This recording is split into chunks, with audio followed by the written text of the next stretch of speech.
Hey everyone, it's Sebastian here at Candle Business Pro. I am back with more of the questions that you have submitted either in the comments below or inside of the Candle Business Pro Facebook group. And I'm going to answer those now. So let's get right into this. The first question here is from Andrea, and Andrea asks, I would love to know how to collect emails at markets. When people pay with debit or credit, it's easier to get their email. But however, when people are paying with cash, do you ask them and have them write it down, or is it in an app? I am working on building my emails this year and using those more for building my business. First of all, that's fantastic. Building up your email list is going to be huge. I talk about it all the time to our members inside of the inner circle, also just in our Facebook group, all different ways of growing your email list because the email is critical to growing your business. Social media is not always going to be your best friend. We all know that. We post a lot on social media. And then the analytics say that only 5%, 10% of our followers actually get to see that. When you have an email address, you are staying top of mind with your customers. So great question. Okay, so when we are out at markets and it is a cash transaction, we are still using Shopify POS system. So whether you're using Square or Shopify, doesn't matter for this instance, you can still run the transaction through the app. The reason we do that is just to keep our inventory accurate, right? So we have a certain amount of product with us. We need to know what sells. We want to be able to run sales reports at the end of the year or at the end of the quarter if you have to pay taxes that way. You have to still track all of your orders. It's just simple to track all of our orders within Shopify. Whether you're using a Square Shopify, again, doesn't matter. But I wouldn't be just writing down someone's email address. When they check out in the system and you collect funds, it should pop up for you. At least it does in Square and Shopify. You can add as a customer and it'll ask for an email address. So I always ask people out of markets, not just for credit card transactions, but also cash transactions for their email address so that I can send them an email. And it's always, you're going to get a much higher response rate with when they complete the transaction. Don't ask, would you like a receipt? Because most people are going to say no. They don't care about receipts. A lot of places aren't printing receipts anymore. In fact, in store number 3, where I'm at right now, we don't even print receipts. In my first 2 stores, we do, but those printers are like $350, $400 for these printers that we have for receipt. So here in this store, we don't even offer a printed receipt. We ask them when they check out if they would like a receipt emailed or texted to them, and then we collect their email address at that time. So when they pay cash out of markets, we do the same thing. They give us the money, we give them their change and say, what's your email address so I can send you a receipt? And then they don't even think about it and they will just, it'll roll off their tongue, right? It'll just come out. Oh, it's Sebastian at Gmail, right? And so they'll just give you the email address. You put it into the app and it should be sending them an email. It definitely works with Square and with Shopify POS. We highly recommend Shopify POS, but that is a topic for another video. Next question here is from Kim. Kim says, do you print an invoice for your wholesale customers? I see there's an app in Shopify, but it's $10 per month. I don't think I need it right now as I only have a few wholesale orders. I found a template in Canva, but that seems like way too much manual entry. Okay, so how are you collecting payment?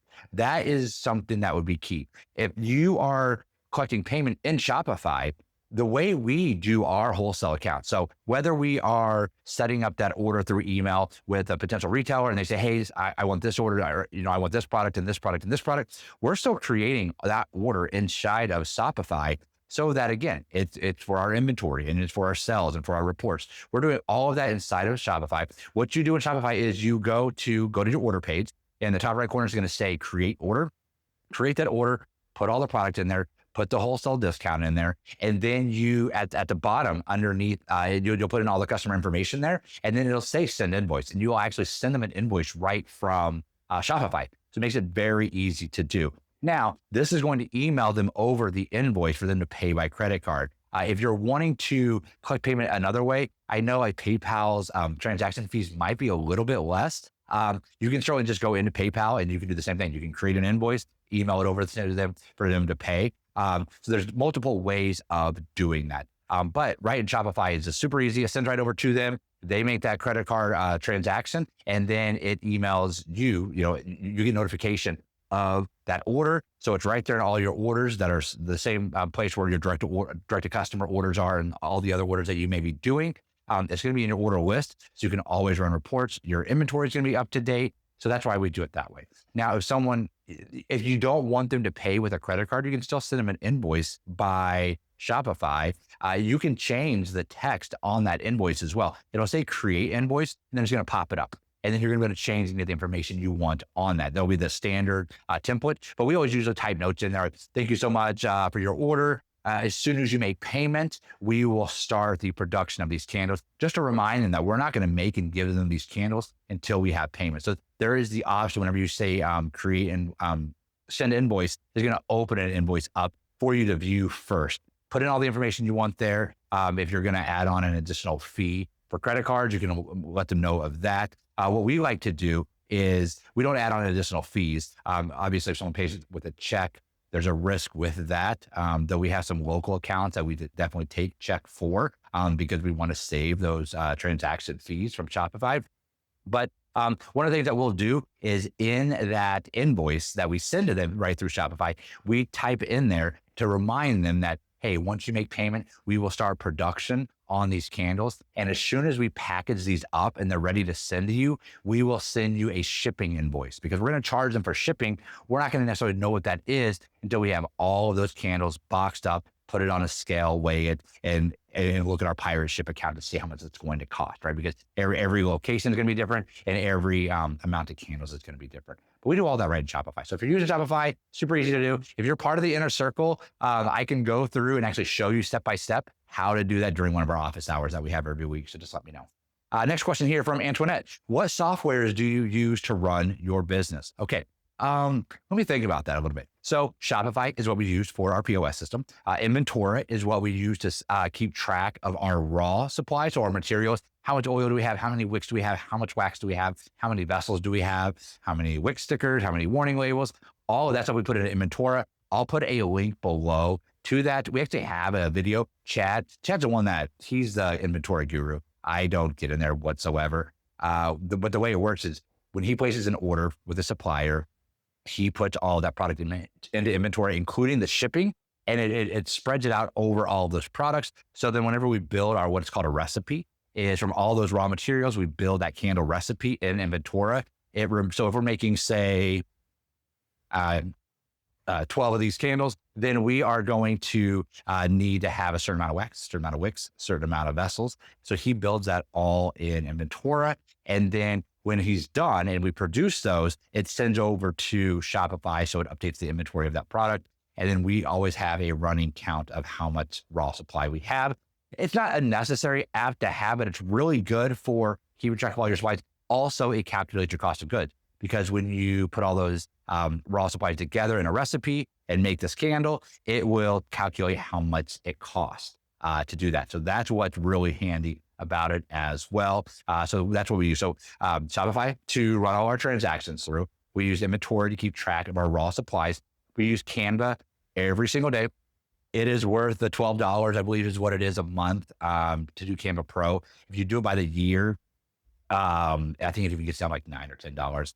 We don't have an affiliate link for that. They took that program away because everyone uses Canva. They almost didn't need to have an affiliate program anymore because everyone's going to want to use it. Everyone needs to have it almost.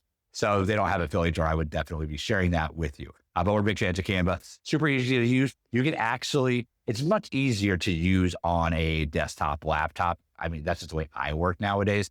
But you can also do it just right on your phone. They have a Canva app. So a lot of times we will create stuff on the computer and have all of these social media assets ready to go. And then I'm like, oh shoot, it's Monday. I got to get a post out. I can grab it right from the app on my phone, download the image to my camera roll, and then I can shoot out a social media post that way. So that makes it really easy. Everything we do is in Canva, from designing our labels to we've got every social media post, everything we do, content wise, image wise, goes through Canva at some point. Even all the photos that we do, we put into Canva to resize and things like that. So Canva's great.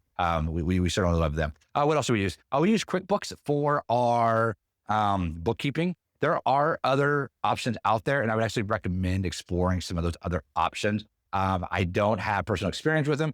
I would love to use something besides QuickBooks. QuickBooks is super robust. It is the gold standard in accounting software.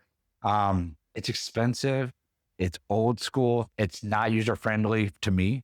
I love numbers. I love math. I love organization. It's not great. In fact, that we use them for our payroll because of taxes and everything. It makes it simple, but their payroll software is horrible. Horrible. So I'm not I would definitely go with other payroll softwares. Gusto, I have used at my previous job at the podcast network. We used Gusto. Super easy, super user-friendly. I highly recommend Gusto if you need payroll software. But for accounting software, there is obviously QuickBooks, but there are other options out there. So I would check with, just check online for small business accounting software, bookkeeping software, and it will give you some options there. And it's expensive. So try to find something that's less expensive. Now, keep in mind, there's usually a lot of add-ons, like after so many transactions, things like that. So go into the fine print on those, compare the different plans that they're going to have. So we use those two. What else do we use? Let me look at right on my computer and see what Klaviyo. We use Klaviyo for our email marketing. Now, I actually just did a walkthrough email marketing workshop inside of the Inner Circle for our members of how to use the Shopify email marketing tool because it comes with Shopify. And so many people don't want to spend the extra money on email software like Klaviyo, because we spend, for the amount of emails that we've now collected, we're spending about $200 a month for Klaviyo. So it's really expensive. So I don't recommend just diving in and getting that. Now, with that said, if you want to play around with it, it is free, I believe, up to 500 email contacts. It's like 500 email contacts and maybe 1,000 email sends. So that if you had 500 people, you could send 2 emails a month. Or if you have 100 people in your email list, you could send like 10 emails a month. So it's calculated 2 different ways. But for the amount of emails that we have, it's costing us like $200 a month. And it's just the software that Shopify has built in now. Actually, the workshop that we did, I'm totally promoting this workshop, but I actually walk you through how to set up pop-ups through Shopify now, because on Shopify, usually you have to have like a third-party app to have that pop-up where it shows you like, hey, save 10%. It's a way of collecting emails, right? Usually you have to have a third-party app for that. And that is built into the Klaviyo app that I was just referencing. But Shopify, you can actually do it now. So I actually, in that workshop, we walked through how to create that because it's not very transparent on how to do it, but it's very easy. You just have to know how to do it. But you put the pop-up on your website, so people will put their email address in exchange for a discount. Even if they buy or they don't buy, you now have their email address. It's fantastic. And then there's all kinds of automation. So in the workshop, we set up like a dozen emails, and they're all automated now. From when people visit your website to when they abandon your checkout, all of that, the emails should be automated. Klaviyo is fantastic at this, but Klaviyo comes with an expensive price tag. Shopify is going to be free until I believe 10,000 email sends a month. So I don't think there's a limit on how many customers that you have profiles. It's just based on the amount of emails total that you send. And when I was looking at it, it was 10,000. So that's just another reason that Shopify is nice, that they keep adding these additional kind of apps that are built into Shopify. For instance, we used to have to use like infinite options to have different variables on our websites. That's built in now. You can do subscriptions through there now. This is not a Shopify sponsored video, by the way, but it's just what we use. And now I'm trying to make it easier and streamline our business without some of these other softwares, because these other softwares do start adding up in cost. Every time I pay that Klaviyo bill every month, I kind of get frustrated with it, right? There's also like loyalty rewards and things out there with other softwares that you may want to invest in collecting reviews and things like that as well. So, all right, the next question here. Okay, so Nicole asked how to reduce shipping costs. Okay, you got to check around. What I highly recommend though is do not use those flat rate shipping boxes from USPS. From the Postal Service, they have those boxes where no matter whatever weight you put in there, it's gonna be one flat rate. We have never found that to be beneficial. The only upside would be if it was within like a quarter to 30 to 40 cents difference, then it might be worth doing because they provide you with those boxes for free. But when you're thinking you're getting a free box, usually the shipping rates on those are gonna be much higher. What I recommend is all of our single candles, someone buys one candle from us, or if they buy a candle and a couple of melts, or a candle and a room spray, we will use our most common box is a 6x6x6 box. Using that in a combination with pirate ship, has been what's been fantastic for us. I believe that Shopify rates are going to be very similar to Pirate Ship. When we started using Pirate Ship like 3 years ago, it was better than Shopify, but I think the rates are going to be about the same now. Essentially what happens is these companies like Etsy and Shopify and Pirate Ship, they all have corporate accounts with the Postal Service, with UPS, with FedEx, and they're allowing you to ship off of their corporate account. That's why they get a discount, and that's why they're not always going to be the same. If I go to USPS's website and you go to USPS's website, both of us are going to get the same rate for the distance we're going and all that, right? But using these corporate accounts is going to drop the price dramatically. I would never, ever go to the post office to ship your products out, ever. It's always going to be much more expensive at the counter than it is going to be online. So do all your shipping online. We recommend Pirate Ship. That's what we use. It actually integrates well with Shopify. So when a Shopify order comes through, it automatically sends all the information, who it is, where it's going to, even the order details to Pirate Ship. And what I like about it is you can actually save different shipping settings. So for instance, we have one that is our most common. It's the 6x6x6 box with our 10-ounce candle. It ends up weighing 1 pound, 7 ounces. And so I can just click on it, right? So if someone buys this one candle, I can click on this one saved profile, and it just puts everything in there. Then I hit print. It'll print off my labels for me. What's nice about that also is you can schedule a USPS pickup from your home or wherever you're shipping from, and your mail carrier is going to get a notification and they are going to come and pick it up from you. So you don't even have to take it to the post office. Now, if we have a ton of them, I don't know. When we were doing this out of our house, we had them come and pick it up. Now that we're at the shop, we will, depending on time of day, if it's after when the mail carrier has come, we will go there and drop the stuff off. But you don't have to go to the counter. You go to the big blue box, not the one that's outside in the parking lot that you put letters in, but inside they will have a big for packages to fit into. Those 6x6x6 boxes, actually up to our 10x10x8 fit into that, right? And there's like a big. It's always terrifying because you don't know where it's dropping on the other side, but usually it's one of those soft kind of big boxes, right? Big, I don't know, a cart. It's a cart, right? That your boxes fall into. We never had any issues when it comes to that. So that's one thing. And then UPS charges, I believe it's $3 to come and pick up from you. So you will have to go to the UPS store, but you can just go in there and just hand it to them. If you have the label already on there, ready to go, don't get in line when you go in there. Just go around all those people that are needing counter service and set it up there and say, hey, I don't need a receipt. And they're going to say, thank you, see you later. And that's it. So that's a way to avoid that pickup fee from UPS. But USPS, there is not a pickup fee because they are routinely coming to your home. So just keep that in mind. All right. Next question here from Karen is, where do you start your candle business and what do you need to start your business? First thing you got to have is a solid product. You got to have your candle making skills down. You have to make a solid, safe candle, and you have to have customers that want to buy it. To start your business, you need to go to your Secretary of State's website and file to register your entity. Whether you're going to do an LLC, LLC is going to be the most common, but I'm not going to give tax advice. Like I'm not allowed to do that. I'm not skilled to do that. Most people are going to want to use an LLC. We started out as an LLC, and then as we grew and we had payroll and the size of revenue that we started doing, our accounting firm switched us over to being an S Corp. It's more money up front, but then on the back end, it saves us a lot of corporate taxes. So we switched as we grew. So if you're just starting out, generally an LLC is going to be the way to go, and it's the easiest way to go.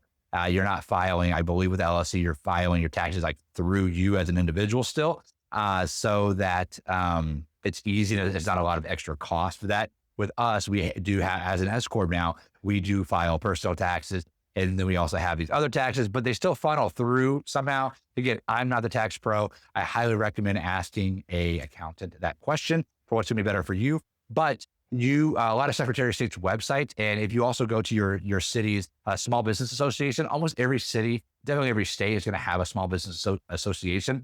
They will have a lot of free resources for you with a lot of information. So that would be the way to go. If you're relying on what others are saying, like myself, I'm in Michigan and we were in Indiana when we started. So I know how it works here and there. But if you're even in a state right next to it, Illinois, like it can be completely different. So, but you're definitely going to go to the Secretary of State's website to register your business. That's where you're going to claim your name and all of that. So that's not your trademarking name. Your trademarking name, you're going to go to the United States Trademark and Patent Office. So USTPO.gov is where you're going to do that if you want to trademark your brand. I wouldn't necessarily do that right away until you know this is definitely going to be a business. One thing I would recommend though is getting that LLC or S Corp or whatnot, that entity registered, because when you register that with the IRS, you now are a business and you can then file to get your reseller tax, your tax reseller license, which will also go through your state.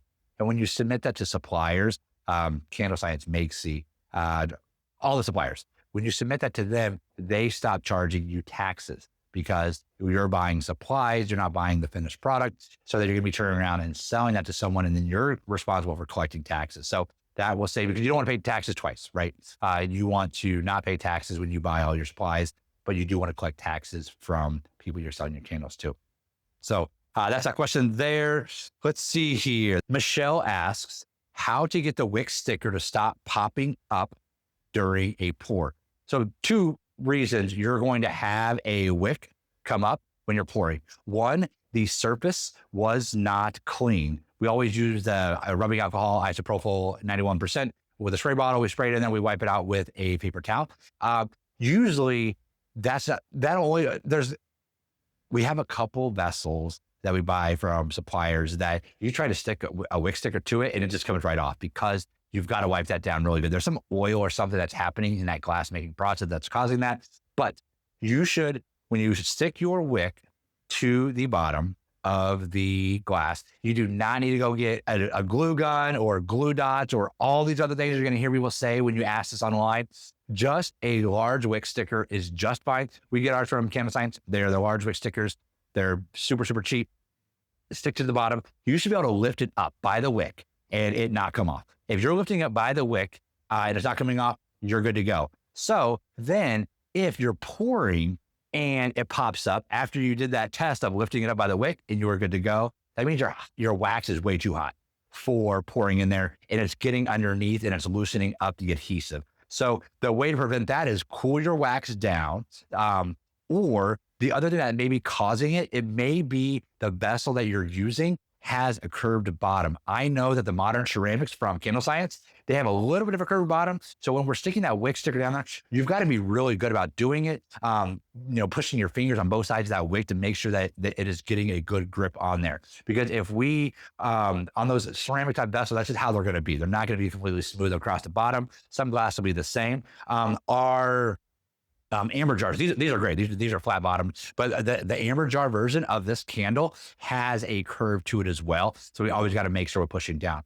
So whether you're the one that's doing it or you're having someone else on your team, your family member, your friend, member of your shop, making sure that they're pushing down, and just do the little lifting the wick up test to see if it's secure or not. So that's the only other reason it's going to happen generally is if it's not secure. If it's not completely flat on the bottom, we'll have to use a little bit more caution because it'll be easier for that wax to get underneath it. And that hot wax is going to loosen up the adhesive. It's just like taking a hot gun to where a sticker was. It's going to loosen up and you can wipe it off, right? Or whenever you're trying to take a label off and you use a heat gun and then it wipes off a lot easier. Same thing is happening with your wick. It's just adhesion that is connecting that wick to the glass. So you can't get underneath it or it's going to loosen it. So cooling down your wax is going to help as well.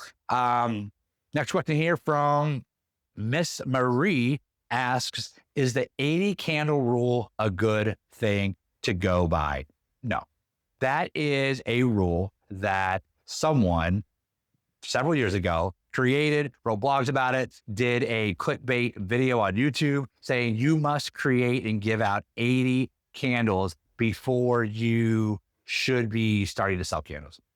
No offense to that person, but that's their perspective. So if they want to attempt to teach that to everyone else, so be it. But I would absolutely not recommend giving away 80 candles to friends and family. You know why? Because your friends and family are going to tell you how much they love the candle and they're going to say they like it, or, they're going to give you much more praise than real customers are going to be. Once you know how to make a very safe candle, and so I do recommend testing and making sure that you're making a fantastic candle. We show you how to do that inside of our candle making course. If you're interested in that, there's always going to be links below on that. But I'm not selling you on that now. But people come out of that course in 28 days making candles in a month, or selling candles in a month. We go through a rigorous testing process. And once you understand the reasons why tests either fail or pass, you just repeat that system over and over and over again. You want to get your product to people that are paying you money.